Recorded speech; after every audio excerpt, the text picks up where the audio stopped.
Welcome to Illuminations. I'm Ranae Moran, and I'm here with my co-host, Phillips, joined by two gentlemen, Dr. Bruce Greyson and Dr. Gary Habermas, who are considered to be experts on the subject of near-death experiences, including the scientific and spiritual aspects of the experiences.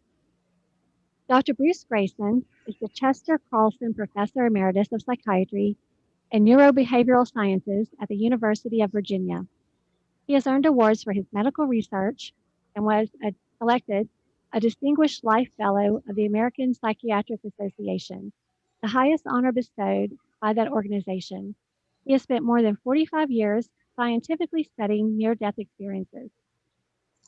Dr. Gary Habermas is the Distinguished Research Professor of Apologetics and Philosophy at Liberty University School of Divinity. He's considered a leading expert on the history of the resurrection of Jesus, and additionally, he has written over 43 books, including Beyond Death, Exploring the Evidence for Immortality. So, Bruce, can you get us started by telling us exactly how you would define a near-death experience? Sure. First, let me say I'm so glad to be with you and Ranae today, and to be with my friend Gary again. Thank you, Bruce. So a near-death experience is essentially a profound subjective experience that many people have on the threshold of death. That is, when they're in a near-death situation or when they're actually pronounced dead. And it typically includes such mystical elements as leaving the physical body, entering some apparently unearthly realm of existence that's confused with light. They often see deceased loved ones and entities that they regard as deities. And they sometimes may go through a life review. Their whole life flashes before them. And at some point, they may make a decision to return to their bodies, or they are sent back against their will. And for me as a psychiatrist, one of the most profound parts of the experience is not the experience itself, but the way it changes people's lives thereafter. Bruce, what do scientists have to say about consciousness and how it works with the brain? Well, that's an interesting question, Ranae, because we've always assumed that the mind is what the brain does, that consciousness comes from the brain. And experiences like near-death experiences, in which thinking and perceiving seem to be more vivid than ever, that occur while the brain is at least seriously impaired, if not completely shut down, call that into question. Gary, you've talked about in the past about how the death of your grandmother had a big influence on your interest in the afterlife. Can you tell us about that? Sure, and I'll I'll follow Bruce in saying hi to my my good buddy there, and Ranae and Deanne. Good to be with all of you. Yeah, when I was a child, if Elizabeth Kubler-Ross can be taken on this point, she used to argue that our most profound views of death usually happen between the ages of 8 and 11. And precisely when I was 8 years old, my great-grandmother died. She was the closest person in the world to me. We might think of great-grandmothers as removed, but she was closer. I had a very close-knit family, but she was closer to me than anybody else in the world. And when she died, it was a huge stress on me at the time. And some years after that, I often think it went back to that occasion, which sparked my interest in the near-death experiences in general and the resurrection of Jesus in particular. Bruce, how did you first become interested in near-death experiences? Well, I was raised in a non-religious household. My father was a scientist, and I was raised to believe that the physical world was all there is, that what you see is what you get. It's not that my family was anti-religious, it just never came up in our household. So I went through college and medical school with the idea that the material world was all that there was. And then shortly after I started my psychiatric training, just a couple months out of medical school, I was called to evaluate a patient in the emergency room who had overdosed, and she was totally unconscious. I could not talk with her. But her roommate who had brought her in was waiting for me in another part of the hospital. And I went down there to talk with her and get information about the patient. I then came back to see the patient. She was still unconscious, and she was being admitted to the intensive care unit overnight. And I arranged to see her the following morning. She was barely awake. She was very drowsy. I introduced myself, and she startled me by saying, "I know who you are. I remember you from last night." So I said, "Well, I thought you were unconscious. I didn't know you could see me." And then she opened her eyes for the first time and said, "Not in my room. I saw you talking to my roommate." Well, that just blew my mind. I didn't know what she was talking about. The only way I could imagine that happening is if she had left her body and followed me down to her roommate's room. And that just made no sense to me. As far as I could tell, I was my body. So I kind of challenged her on this. And she said, then she went on to tell me about the conversation I had with her roommate, everything we said, where we were sitting, what we were wearing, making no mistakes at all. I just couldn't understand this at all. So I kind of tried to push it out of my mind for a while because I just couldn't understand it. And a few years later, I met Dr. Raymond Moody and read his book, Life After Life, which gave us the name for these phenomena, near-death experiences, and told us what happens during a near-death experience. And I realized for the first time that this was not just one bizarre thing that happened to one patient of mine, but it was a common experience. And since I couldn't understand it, couldn't explain it, that I realized I have to take this seriously. So you thought it was just kind of a one-off thing initially, and you were hesitant to tell anyone, or? Well, yeah, I didn't tell anyone. They think I was crazy. I can imagine how the patient felt talking about it. So I tried to push that out of my mind very unsuccessfully until I realized this is something really that we need to confront. It really challenges everything we thought we knew about the mind and the brain and about what makes people people. How long was it before you found out that there were other experiences like that? Well, it was about 4 or 5 years before I read Moody's book and realized there were many of these. Now, in that interim, I had talked to other patients who described similar things, and I tried to dismiss them as being part of their mental illness. So, well, Gary, would you classify these as miracles?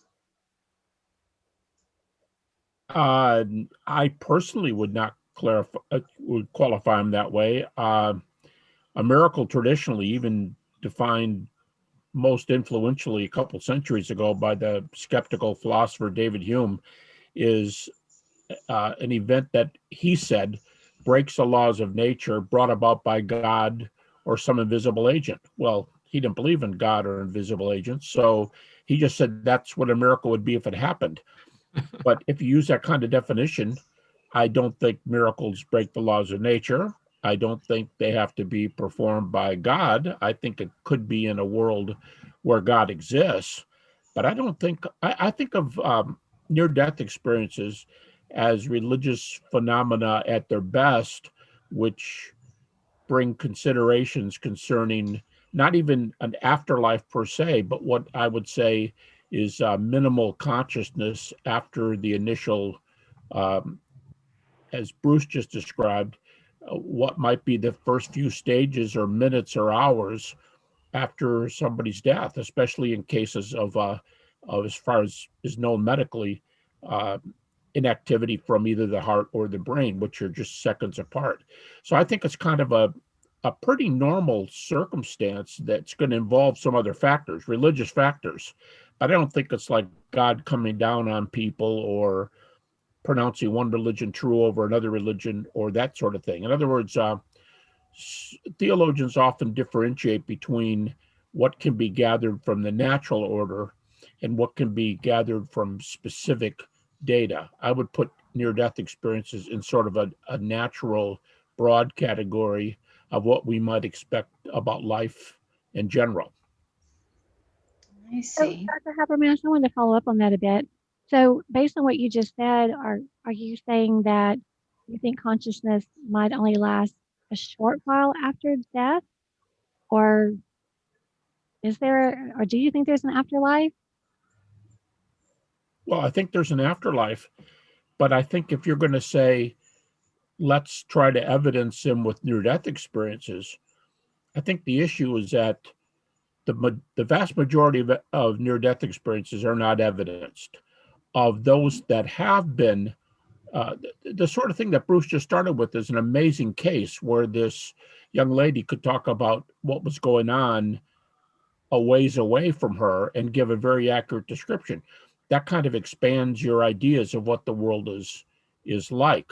So now, if she were in a state where she had a cardiac arrest with ventricular fibrillation and had no measurable heart sense, I mean, it's a cardiac arrest, about 15 to 30 seconds later, the brain waves disappear. Dr. Greyson could respond to that very well. But so what I'm saying is, at the most, people who, first of all, evidential cases are more rare for sure than general NDEs. Secondly, once you get those evidential cases, they generally don't last a real long time.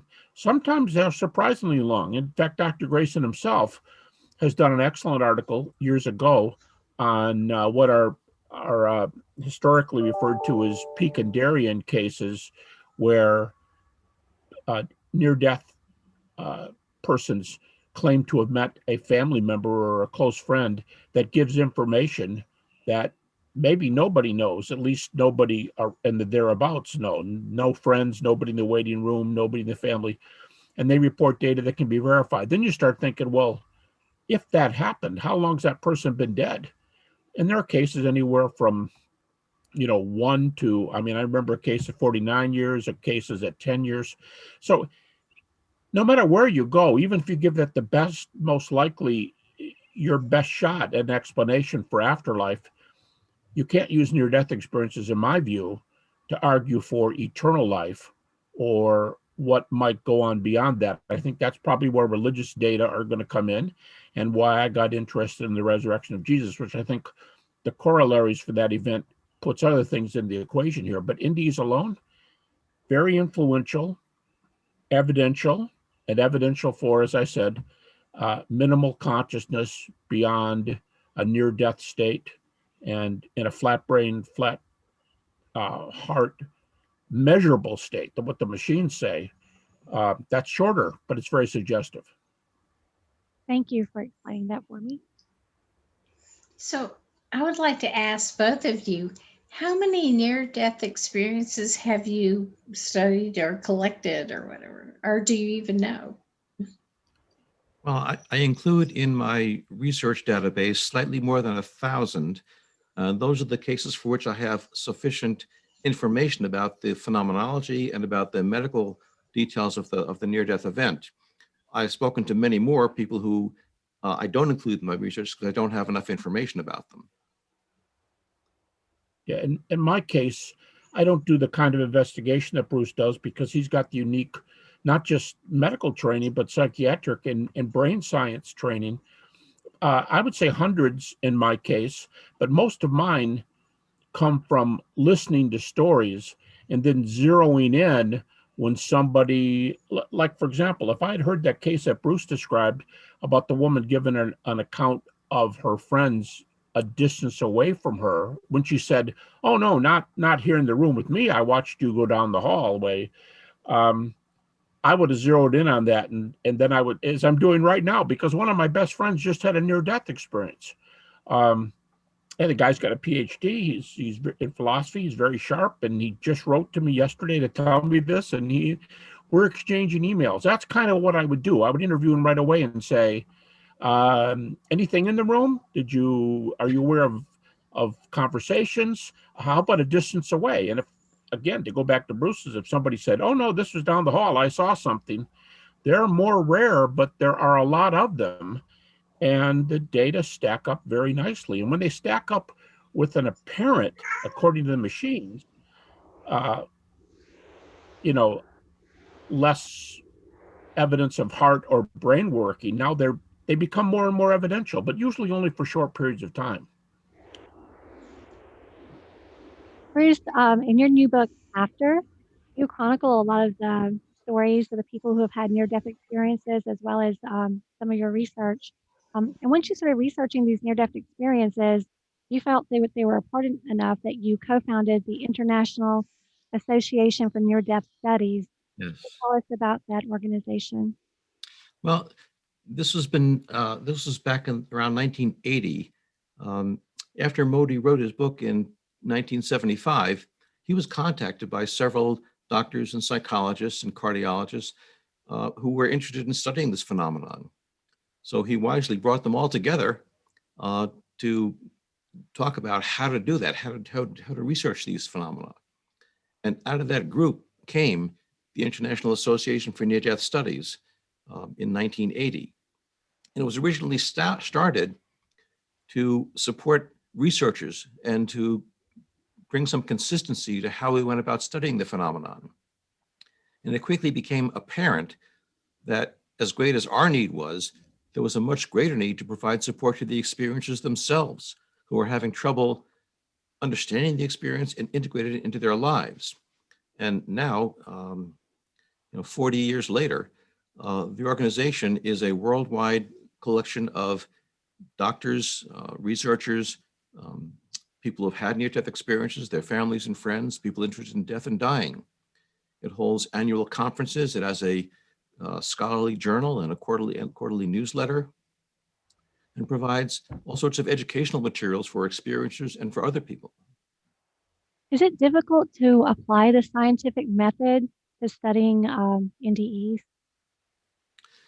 Well, it's hard because they don't happen in a predictable way. You can't set up an experiment and then have it happen. They happen spontaneously. So for example, when we want to know about what's going on in the brain during an NDE or near-death experience, but you can't slap on electrodes, which take about a half an hour to an hour to put on when someone is in a cardiac arrest and they're being resuscitated. So it's hard to get that type of documentation about near-death experiences. We're also dealing primarily with a subjective experience. So you have to rely on what people tell us. We can't go into their minds and know firsthand what they experienced. So to correct for our personal biases or cultural biases, we have to collect many, many experiences, hundreds and thousands, and look for the patterns that have consistency. Gary, you're a historian extraordinaire. So my understanding is there is a multitude of near-death experiences that are accounts from the ancient Greek and Hebrew, Greek and Roman people. Can you tell us about that? Yeah, there are a number of sources pre-Christian. For example, Plato's Republic, in that famous work by a famous philosopher, he has a story called the myth of and that story is about going out to take care of bodies after a battle, and one of the persons thought to be dead was resuscitated, I assume spontaneously, and when the person came to, they said that they had visited both hell and heaven, or what generally would be described as a hellish experience and a heavenly experience at the same time. So that was written up by Plato, and again, it's called the myth of So he probably thought, yeah, nice story, that kind of thing. But we find them in the ancient Roman world. They're mentioned often. Raymond Moody, in his very first book that Bruce has already referred to, Life After Life, and many other writers have even talked about these cases in the Bible. And, so yeah, they seem to have been known for a long time. And the more we find out about them, the more of these things turn up. So they're very common. And again, whether they're just totally subjective, they are almost extremely influential to the person who had them, no matter what state they're in, no matter whether there's evidence or no evidence. I remember a philosopher in a major journal saying years ago, he said, well, I don't know how much this is evidence for an afterlife. He said, but I'll tell you one thing. If you were the one who had the experience, you would be justified in claiming that that's what you saw. So for you, at least, it's very, very special. And I think that's largely the case. It's very, very special for the NDEers themselves. So Bruce, that account of that ancient account was pretty different. I mean, is it common for people to visit both heaven and hell? It's not common, but it does happen. Um, Nowadays, when we hear people who have frightening experiences, they often report going to a hellish-like environment and then at some point being rescued and taken to a heavenly environment. So it does happen these days. But there are many other accounts from the ancient world that includes things that are more typical of what we hear today from near-death experiences. So is there kind of a general model for modern day NDEs? There's a model for what people experience, but not how they talk about it. Most people who have a near-death experience start off their account by saying, well, there aren't really words to describe this, or I can't put it into your words. And then we get excited and say, well, tell me about it. So we're sort of forcing them to distort the experience by putting it into words for us. So they use whatever metaphors they have available to them to describe what happened. And those are often the religious metaphors or cultural metaphors. So for example, people all over the world will meet a warm, loving being of light that radiates acceptance and sense of well-being. And if you're talking to a Christian here in the US, they're likely to say that was God or that was Christ. Whereas if you're talking to a Hindu in South Asia, they're not going to use those words. They may call it a Yamdut or a deceased loved one or something like that. Or many people just say it was a being of light.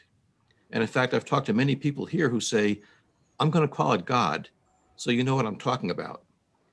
And I can't think of another word for it. But it's not the God I was taught about in church. It's much bigger than that. And they talk about all parts of the near-death experience in metaphoric terms. Another example is the tunnel. Most people describe going through a long, dark, enclosed space to get from this physical world where the body is to the other realm, where most of the action of the NDE takes place. And here in the US, they say, I went through this tunnel to a realm of light. But if you talk to people who have their NDEs in cultures where there aren't a lot of structures like tunnels, they may say, I went into a cave, or I fell into a well, or I got sucked into the calyx of a flower. So they use what metaphors they have. I talked to one fellow here who was a truck driver who said, then I got sucked into this long tailpipe. So use whatever words you have available to describe this ineffable thing. Is light always an element pretty much in all of them? It usually is. Now, there are many near-death experiences that involve leaving the body and watching what's going on around the body, and not much more than that.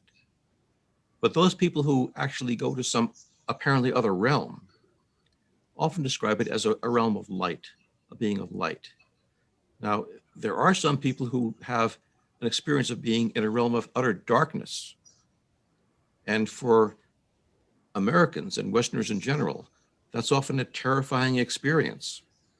They describe being in this featureless void with no sight, no sound, nothing but their own consciousness and nothing else for eternity, which is terribly lonely for us.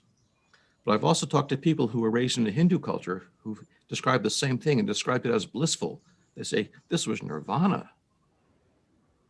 So again, it's your culture helps you determine how you interpret the experience, but the experience itself is the same across the globe. Bruce, there was an account by a professor who taught Albert Einstein, and it's been speculated that perhaps that incident affected Einstein's theory of relativity. How did people come to that speculation? Well, this is an interesting story because it goes back to Albert von St. Gallenheim, who was a geology professor at the Zurich Technological Institute. And he was an amateur mountain climber in the Alps. And when he was in his 20s, he fell when he was climbing a mountain and fell several hundred feet, repeatedly crashing against the craggy rocks as he fell. And he wrote that time seemed to slow down for him so that he was able to think very carefully and calmly how to twist around so you end up landing in a snowdrift rather than in the rocks. And he said the most impressive thing was that it was a blissful experience. He wrote, I have watched people fall before, and it's terrifying to watch someone fall. But when I was falling, it was wonderful. It was blissful. He reviewed his whole life, and it took like 6 seconds for him to fall. And it took him hours to report what happened to him. He was so impressed by this that he started asking other mountain climbers and quickly collected 30 other cases that he published in the yearbook of the Swiss Alpine Club in 1892. He also was so impressed that he started talking to all his geology students at Zurich about this experience. And 10, 15 years later, one of his students was a teenage Albert Einstein, who heard Heim saying that as I fell, as I was going faster and faster, time expanded and became greater and greater. And sure enough, about 10 years later, Einstein writes his theory of relativity, which says that the faster you go, the more time expands. This slowing of time or expanding of time is a common element of an NDE, isn't it? Many near-death experiencers say that the sense of time that we have in this earthly life does not exist in the other realm. They may say it's distorted. It's as if everything happens at once, or as if everything takes place in eternity. And many say, frankly, there is no such thing as time. That's just something we impose on it. So, Gary was talking before about how long consciousness can last after the body dies. Is it just a matter of minutes, or can it go on for a long time? And if you ask near-death experiencers that question, they will say, that doesn't make sense because there's no time after you die.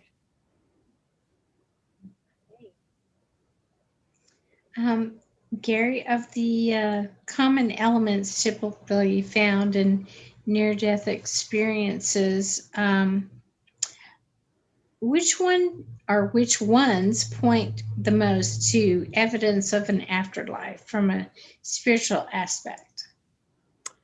Well, I would say evidentially there's two broad categories that might be entertained there. One is that now Bruce has very nicely separated the NDE reports that happen in this world and those that happen after a person experiences being snatched away to another realm or traveling. Sometimes they just are there in that realm. Sometimes they have something here.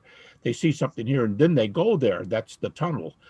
To me, the most evidential ones, virtually all the evidential ones, are descriptions of things that happen in this world. And near-death researchers frequently differentiate between evidence inside the room, evidence outside the room. That would be like the case of the woman in the coma watching a presumed conversation from down the hall, or it could be a mile away, it could be further away. But when they get whisked away to another realm, the evidence is of the sorts we've been explaining are virtually non-existent. I would say, with the exception of mostly with the cases that I referred to, one of the articles that Bruce has he has more than a couple dozen Picandarian cases.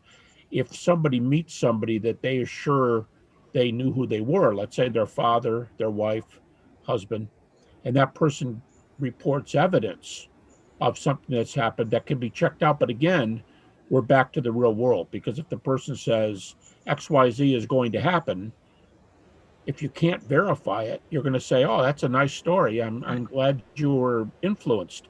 If you can check it out, then that becomes more of an evidential tale. But this objective subjective, most of them are subjective reports because there's not much to hang your hat on. The ones that are kind of catch people's attention because they're amazing. And I'll say one thing about the subjective thing. It's amazing when you talk to NDEers, they often very quickly get to a state where they'll say something like, well, I was in this other realm and how should I say this? They'll say, the colors are just, well, I can't do this. because, and we have a word for this, ineffable, and they'll say, see, when I tell you blue and red and yellow, you think I mean blue and red and yellow. Well, yeah, of course I mean blue and red and yellow. And they go on like this, and they'll say, no, I wasn't watching the color. I was in the color. I was part of it. It was part of this technicolor, whatever. And then they'll do the same thing with sounds. They'll say, I heard the best music I ever heard, like in Lord of the Rings or something. That kind of Celtic kind of. No, I'm not doing justice. You think I mean this, and I don't. I mean notes and sounds that I've never mind. It was just wonderful. And that's how the conversation goes.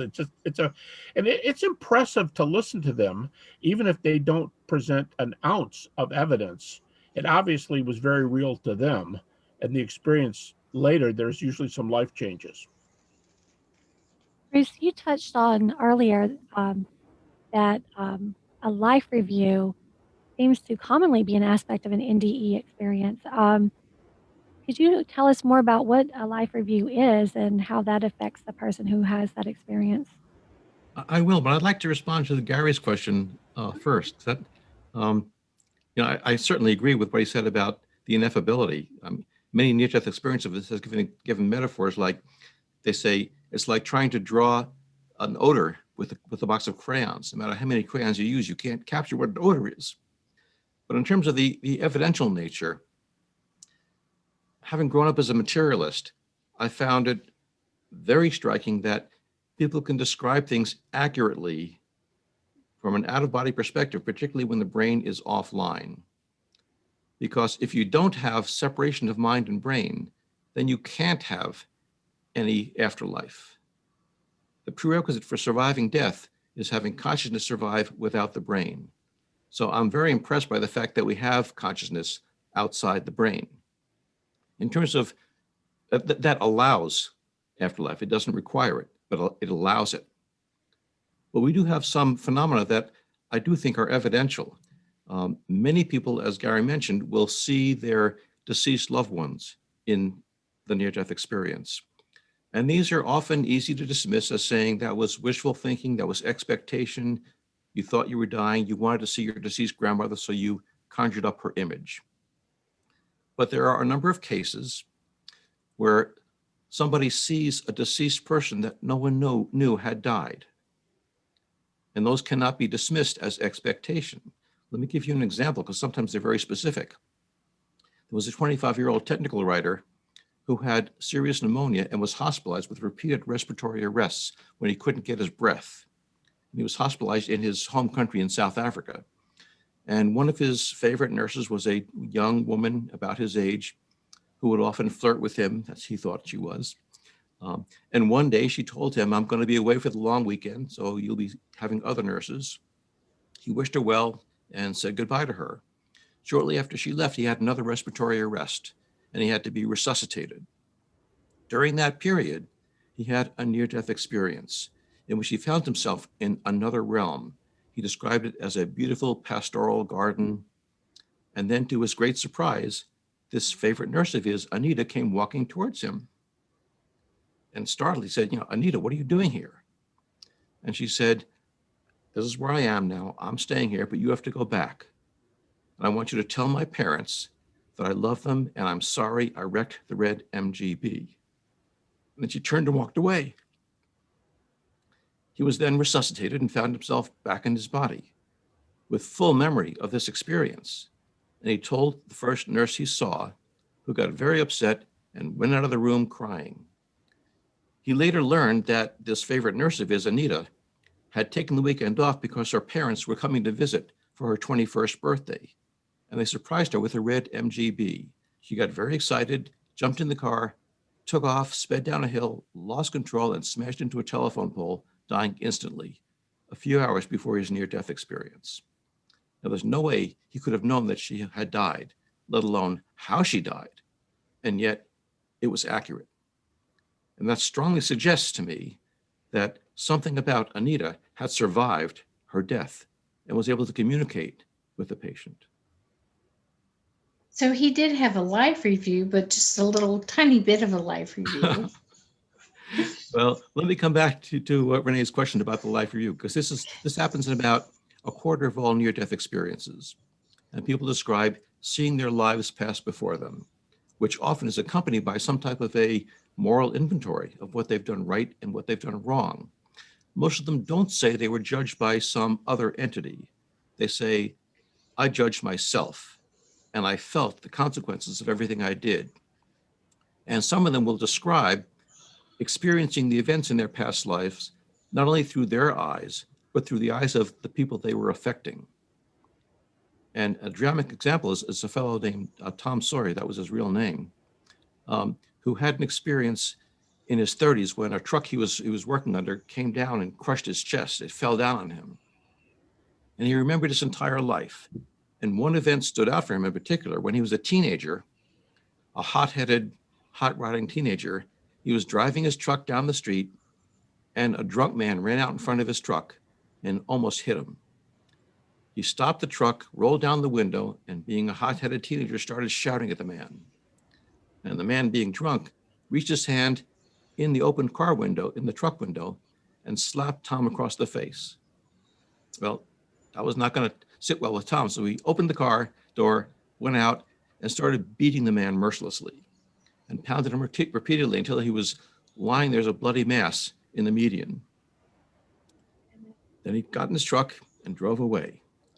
Well, many years later, when he had his near-death experience, he relived that event through his own eyes and through the eyes of the man he had beaten. And he said, I was in that man's body, watching Tom's face get redder and redder, and hearing the anger in his voice, and then feeling each one of the 32 blows in my face and my chest. And I felt my nose getting bloodied, and I felt my teeth going through my lower lip. And he experienced the whole thing from his perspective and from his victim's perspective. And this has been repeated time after time by near-death experiencers about what they call an empathic life review, where they experience the consequences of their behavior on other people. Do they see that as kind of a terrifying experience to feel the other person's emotions and feelings? They usually describe it in more neutral terms, as if it's just a fact of the way it is, that I now appreciate and understand that we're not individuals, we all are interconnected. And what you do to yourself, what are you doing to other people, you're really doing to yourself. And this leads them ultimately to basically the golden rule, that you need to treat other people as you want to be treated yourself. And they say, this is for me no longer a goal we should try to achieve. This is for me now a law of how the universe works, that what you do to someone else, you do to yourself. Do Gary, you find, oh, I'm sorry. Gary, if he'd like to address the life reviews from a spiritual perspective. Well, it's difficult. I mean, it's spiritual. What I mean is they take it that way, and they that's the way they perceive it. I don't think it fits into any kind of let's say theology exam, but I think that's totally irrelevant. I think it doesn't have to. I think very many times from a Christian or another viewpoint, we get in our mind what this sort of thing must be like. And sometimes we get a little too rigid, and we think that the way we think of something is the way it's always and only going to happen. And then don't forget, too, that the experience that the person's reporting, they've got no proof for the life review. You just have to take it as their comment and how it affected them. And it seems very real, and it changed their life. I think it doesn't pay in this subject to come with real strict, obsessive kind of categories that tell us this has to be this or that. We're all different. We have different experiences. And so I tried both sides. I try to listen to the person who has the ineffable experience. They're I remember one or two that were just shockingly life-giving and with no evidence. But then I pay more attention to the evidential cases because they're the ones I can, quote unquote, hang my hat on, that I could make some kind of theory about. You have to be careful in any kind, but more data is better than no data when you're trying to categorize these things. So the life reviews have affected the experiencers profoundly, but did that kind of overflow onto their family members? Do you have any data about that? Well, we do have some data about how near-death experiences affect people who haven't had them. And we find that the family often become profoundly affected by it. We also have data showing that students who learn about near-death experiences become more compassionate and more altruistic. And this has been studied with several different colleges with college students who have courses in near-death experiences. There was one study in a nursing school, and actually one study done in a high school, in which one of the teachers described her near-death experience, and they spent several weeks talking about near-death experiences. And follow-up studies a year later showed that these students were profoundly affected for the entire year. Gary, do you know of any instances where somebody was perhaps an atheist and then after their NDE, they changed their mind?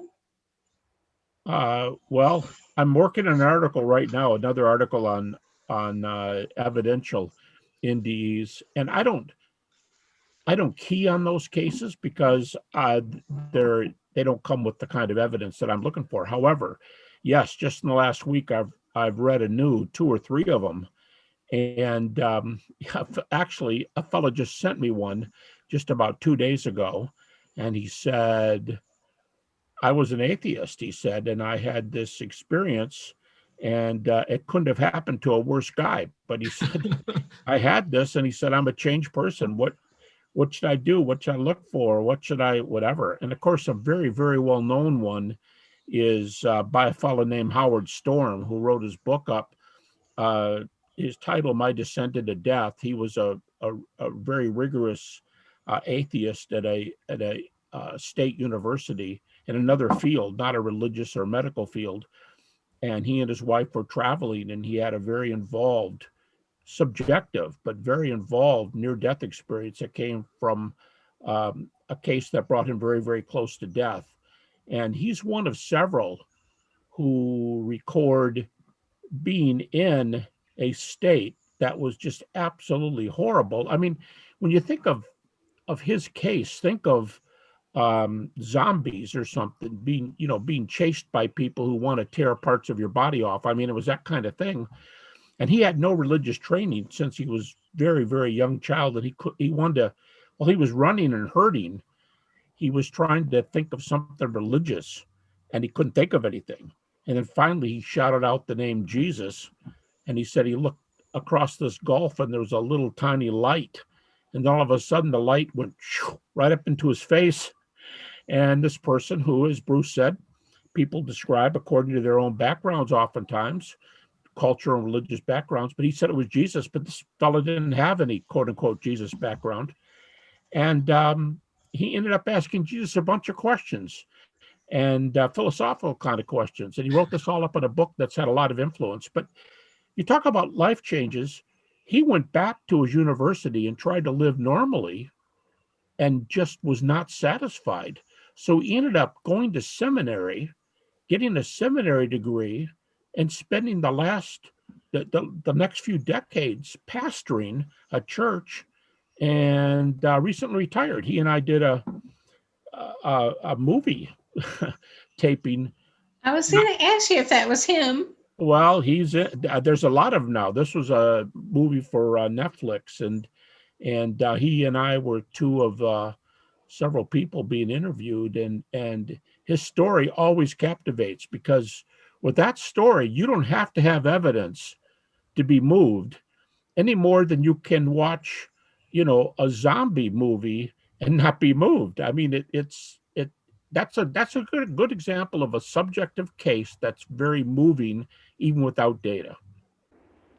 Bruce, going back to the scientific side of things, you developed this scale to scientifically consider all the data from the thousands of people who you've been researching who had near-death experiences. And that scale itself was eventually put to the test, and it held up. So can you tell us about that? Sure. I did this in the early 1980s when there were a number of researchers at different institutions trying to study NDEs. And we wanted to try to make sure they were all studying the same thing. You know, some people who are interested in brain chemistry would look at consciousness. Was it vivid? Was it confused? Other people who are interested in the philosophical or the religious perspective may look at, did they see God, and so forth. And others who are interested in the after effects may say, were they changed afterwards? And they wouldn't all be looking at asking the same questions. So we did a study to try to collect the most common and typical features of a near-death experience, and eventually came up with 16 questions that would outline what is the core near-death experience. And we developed a scale out of this to identify and then quantify the depth of a near-death experience.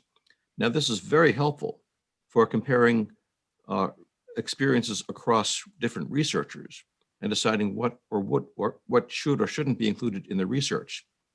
It's not really helpful in dealing with one individual person who's had an NDE, because a person can have a very low score on this scale and yet be profoundly changed by the experience.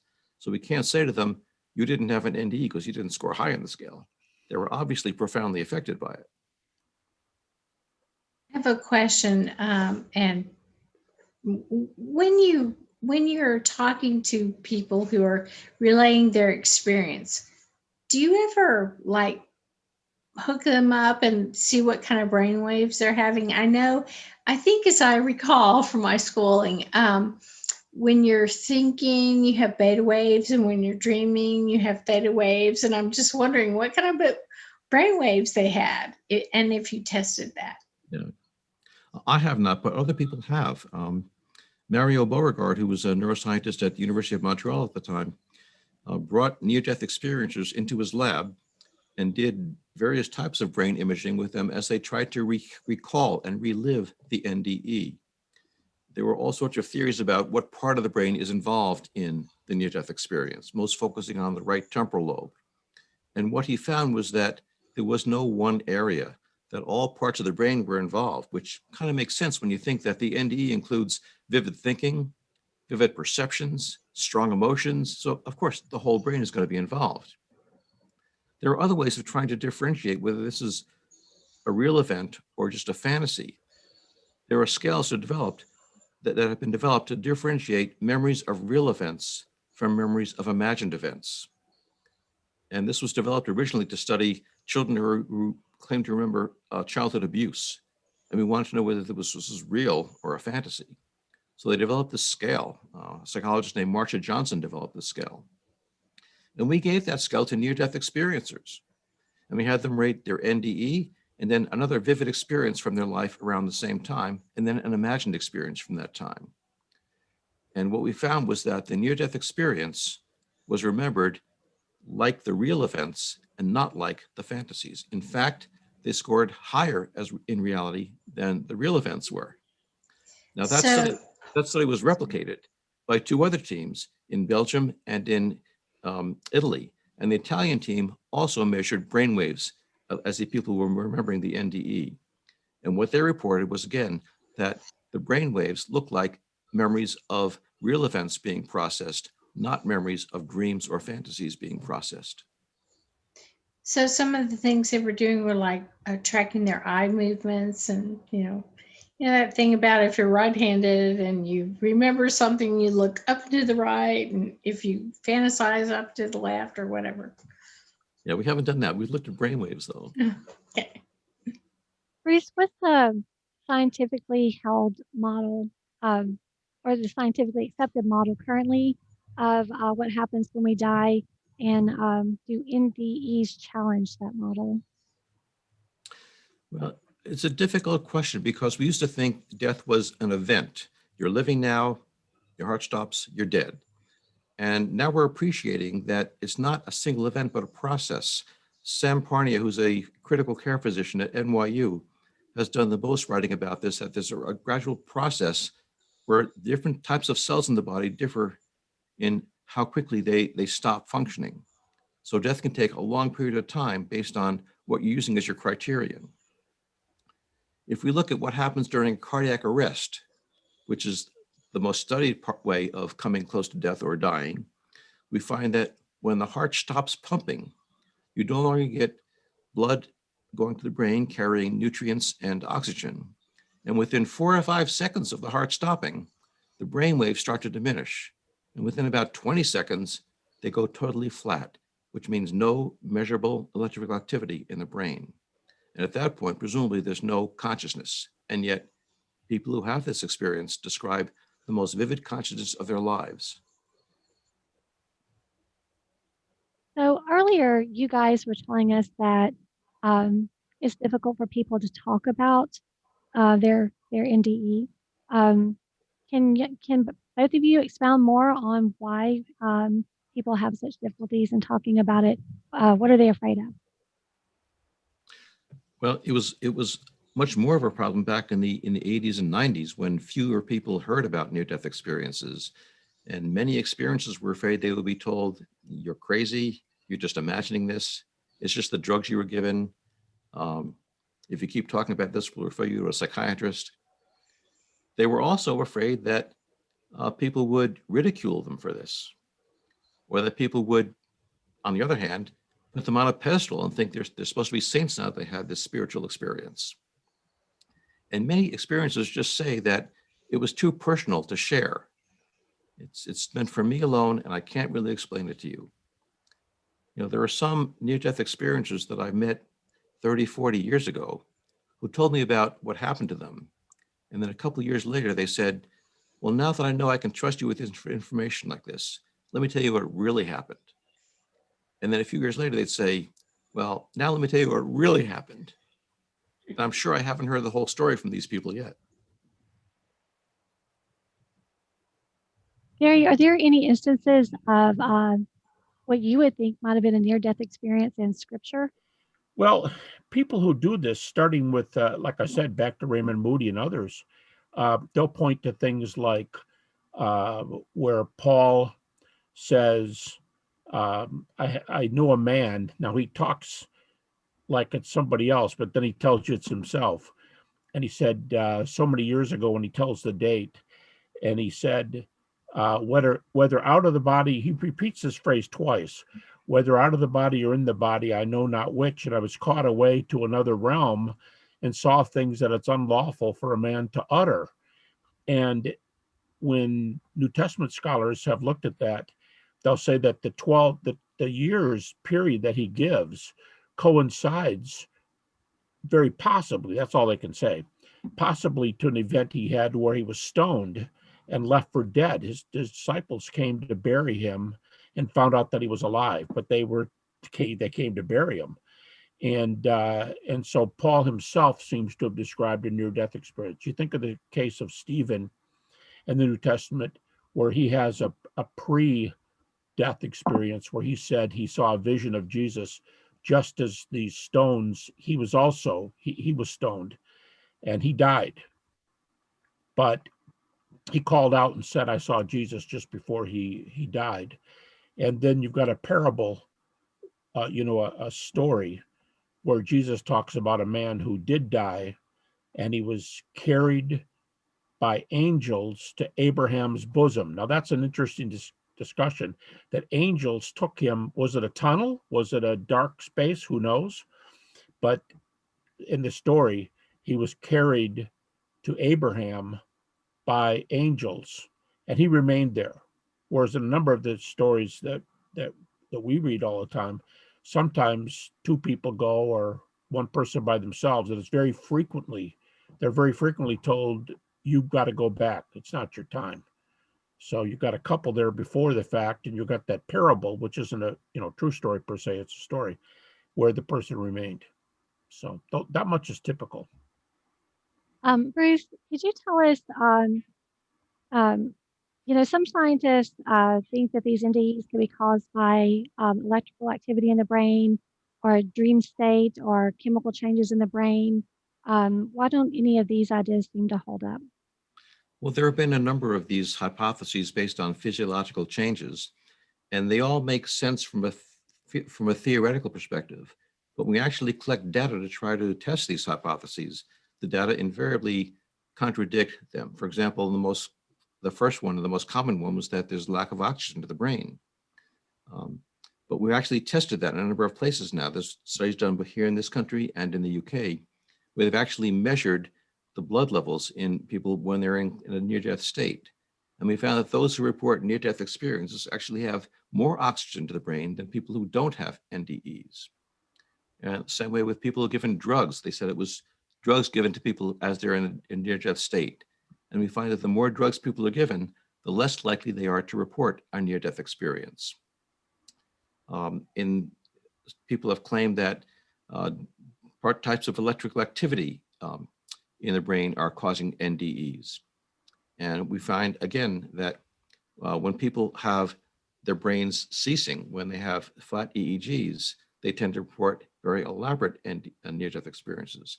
And this is also supported by other evidence. For example, we've done in the past decade neuroimaging of people having psychedelic drug trips that have spiritual elements. We used to think that the way these drugs work is by stimulating the brain to hallucinate. But what these studies show consistently is that the more elaborate spiritual experiences taken with these drugs occur with a decrease in the amount of electrical activity in the brain, not an increase. So there seems to be consistent evidence that these models we put forth to try to explain away NDEs just do not hold water. They don't fit the data. I think our listeners would never forgive us if we didn't ask you if each of you could tell us the most astounding account you've heard. Well, I'm going to duck this one because as far as I'm concerned, every account is astounding. And certainly some of them are just mind-blowing. When people report very unexpected things happening around the body that they report accurately, or when they report meeting deceased people who were not known to be dead, those just are very impressive to me. But as a psychiatrist, what I find most interesting are the profound changes in people's lives after an NDE. People don't turn their lives around because of a hallucination or a dream. And yet I've talked to people in their 90s who had the experience when they were teenagers and said, it's like it happened yesterday. I've never been the same. And I've known people who were career military officers who had NDEs and found that they could not continue to shoot. It's just unthinkable to them to kill somebody after this. And they just had to completely turn their lives around. I've talked to cutthroat businessmen who said that after that, my NDE, competition makes no sense anymore. And they go back to college and train to be a teacher or a healthcare worker. They just can't continue their old lifestyle. And, I'm in the business of trying to help people change their lives. I know how hard it can be. And here you have experience that takes a fraction of a second or a few seconds, and it totally transforms people's attitudes, beliefs, values, and behavior. And that to me is the most astounding part of the NDE. For me, I know an essay I did a few years ago on evidential NDEs. I divided data into 5 categories. Reports, what they all have in common are corroborated reports. But you have corroboration inside a room, corroboration outside a room, which could be 2 floors away in a waiting room, or it could be 2 miles away in your house, so a distance away. It could be, these are rare to me, but you have NDE cases in blind persons who are blind from birth or almost immediately after birth. And sometimes I'll say the only time they saw anything was during the NDE, and now they go back to being blind. But what they reported during that time was evidential. Another one is there are very few shared NDEs where a healthy person witnesses the same data.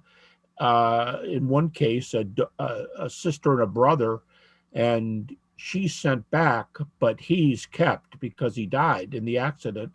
And she reports a very interesting event from the family that nobody knew at that time. And then the 5th category, I would say, this one that I think Bruce has written so much on, the cases that have been mentioned several times here, where you meet a deceased loved one who sometimes has been dead for years, but they give that kind of evidence, like this South African story where nobody knew the person had just died. And I would answer the question sort of like he did. I would take this track. People ask me that all the time, which is the most convincing case? And I would say, if you want the data, if that's the kind you want, because not everybody wants hard data, but if you want the data, it depends on what kind you want. Because I know skeptics, unbelievers, who think the evidence in the room is the best because, there are people right there and they can get interviews. But another skeptic will say that that's a bunch of baloney. Data from away from the room is the best. And then others might say, no, I like that South African story because that person is demonstrably dead. If that came from the mind of the woman who just died in the car accident, she's not near death. She's dead. It's the near death person that reports it. So I think it's what's your cup of tea, what you're looking for, because there are hundreds of evidence near death cases. Now, I outlined 300 of them in this other publication, and I'm doing it again now. And it really is different strokes for different folks. It's what you want. I mean, some of the cases are so strange. One of them, just this isn't a highly evidential one, but it's an interesting one. The medical doctor was talking to the person in the room after the surgery, and the patient was getting a little bit bothered. And the medical doctor said, I'm sorry, that's not going to work. We tested that. And the patient said, you did not test it. And he said, we did test it. The machine is in the room. And the person said, go check and tell me what you find. And he went down the hall and came back and very sheepishly said, you're right. The machine was there and it was unplugged and nobody caught it.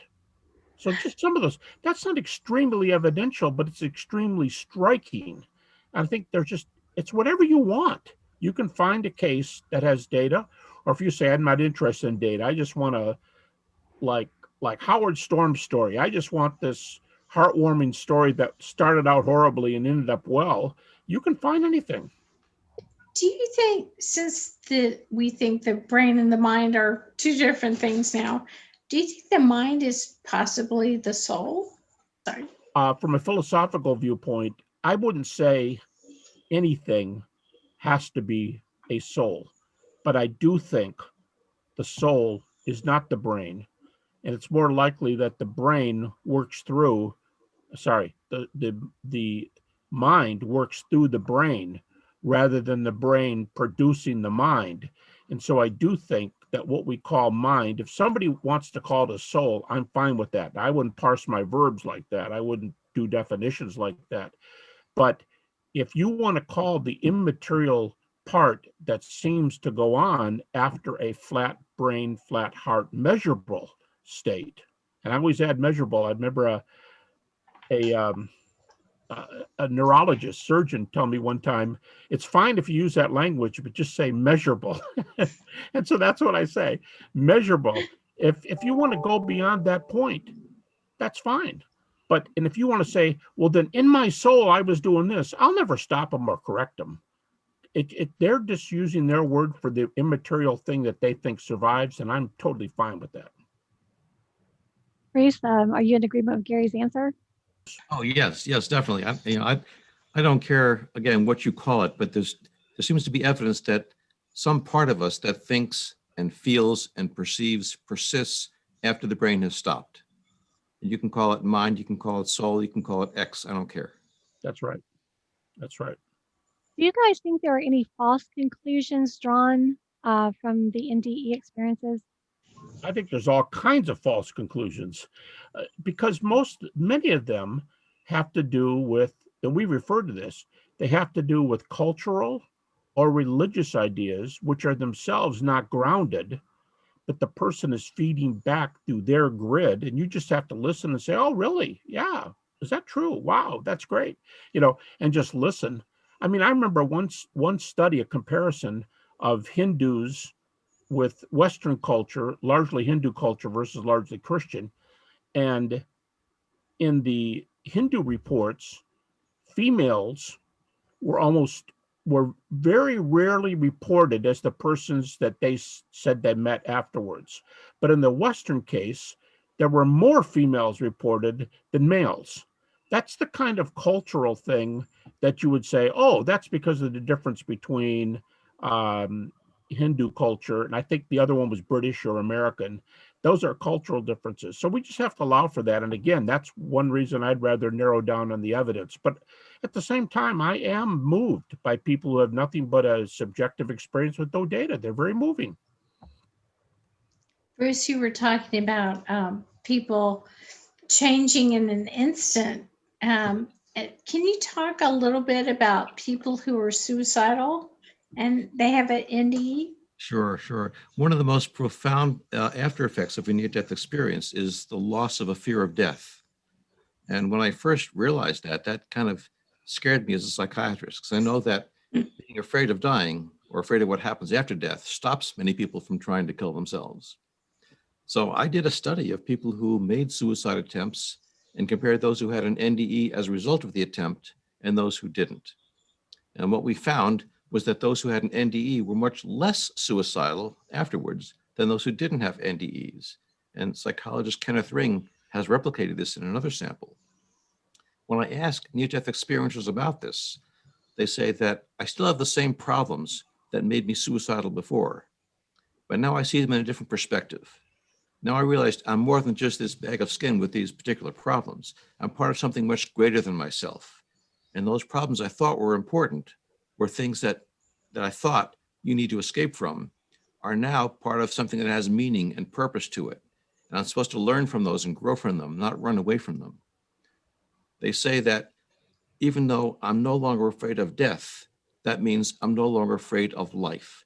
I'm not afraid to live more fully and take chances because I'm not afraid of losing it. So I can enjoy life much more now than I did before. Speaking of it changing people's lives, how have the study of NDEs changed both of you guys, Bruce and Gary? Well, I started off without any type of religious or spiritual tradition, and it just was not a part of my life. And I don't think I can escape that any longer. I feel like there is definitely some spiritual aspect to who we are and to the universe in general. I don't have great labels to put on that because I don't have the tradition to interpret it with. But I realize that the physical world is not all of what we are, and in fact is not the most important part of what we are. Also, being a scientist, I went into this thinking that science has all the answers, and we're going to get all the answers sooner or later. And over the decades of doing this research, I've come to realize there are a lot of questions we're not going to find scientific answers for. And I've become very comfortable with not having all the answers. And that's made my life a lot easier too. Yeah, in my case, we started, and for me, talking about that case of losing the closest person in my life when I was 8 years old, and having growing up in my early years with being afraid of death, because for her, that's what took the number one person in my life away from me. Near-death experiences have done very much what Bruce described earlier with the studies that have been done with either those who've listened to the NDEs or those who've heard the teachers talk in class. Those cases, they've had a very profound effect on me. I think they're very comforting. I think they're very peaceful. I think you're going to have to come up with your own worldview to describe them. I think you're going to have to do some philosophy, some philosophical categories, and hopefully you're going to have some data for what you're going with. But just the experience themselves, they can be very, very helpful. These stories about your question about suicide is very influential. If it can have that kind of effect on people, and people's lives can be changed for the rest of their life. And many of the studies, as Bruce mentioned, I mean, some of them, everybody who participated lost their fear of death. And other times it's just fairly high numbers. That alone is profound, given that is supposedly the worst fear we'll ever face. So these are profound effects. Bruce, your book came out this week. Yes. And so can you tell us where people can get your book after? Well, you can get it any place books are sold. Amazon, Barnes & Noble, Indie Books, any of those sources will have it. On my website, which is www.brucegreyson.com, includes links to all these sites where you can read about the book, order it, and read more about near-death experiences as well. And Gary, you've written so many books too. Where can people get your books? Well, I also have a website. I do not sell anything. And like Bruce, my website is my name. Only it's G Habermas. I'm sorry, I'm giving you my email. it's GaryHabermas.com. And I have a YouTube channel too, and there's a lot of near-death on both these. And again, working on a new publication right now that should be out in a while on evidential near-death cases to augment one I did a few years ago for another academic publisher. So, like I said, it's had a big effect too. Well, Bruce Greyson, MD, the Professor Emeritus of Psychiatry and Neurobehavioral Sciences at the University of Virginia, who has studied near-death experiences for more than 45 years. As he said, you can get his book After from Amazon or Barnes & Nobles or wherever where books are sold. And Dr. Habermas, the Distinguished Professor of Philosophy and Theology at Liberty University, in addition to being a recognized expert on near-death experiences, he's a worldwide renowned expert on the historical evidence of the resurrection of Jesus Christ. And that subject, he's going to discuss with us on Easter Day. It'll be aired on April 4th. We want to thank both of you gentlemen. What a fascinating conversation we've had with you today. Thank you, Deanne. It's been a pleasure to talk with you. Thank you, Deanne and Renee. Been a great time. Thanks. Thank you. Great sharing with you too, Bruce. Nice to see you again, Gary.